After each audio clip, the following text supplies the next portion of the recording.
Question du jour, quand quelqu'un s'éloigne de vous, pourquoi ça nous fait autant mal? Parce qu'au fond, la personne est peut-être simplement en train de vivre sa vie.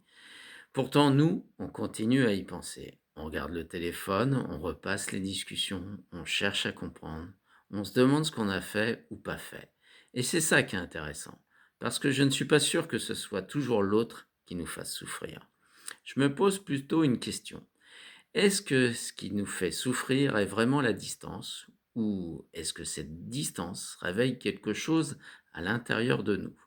Parce que j'ai remarqué une chose, deux personnes peuvent vivre exactement la même situation, l'une va continuer sa vie, l'autre va être complètement bouleversée, donc il y a forcément quelque chose qui s'active. Peut-être un besoin d'être assuré, peut-être un besoin de sécurité, et peut-être un besoin aussi d'être choisi. Peut-être simplement une peur qui était déjà là. Et plus on revient dessus mentalement, plus on entretient cette sensation. On repense au beau moment, on imagine ce qu'on aurait pu être, on cherche encore des réponses, bref, on se fait une projection. Et finalement, on fait revivre l'émotion encore et encore. Donc au lieu de chercher uniquement à comprendre l'autre, ce qui est intéressant, c'est d'aller voir ce qui s'est activé en nous à ce moment-là. Parce que souvent là, c'est là que se trouve la clé.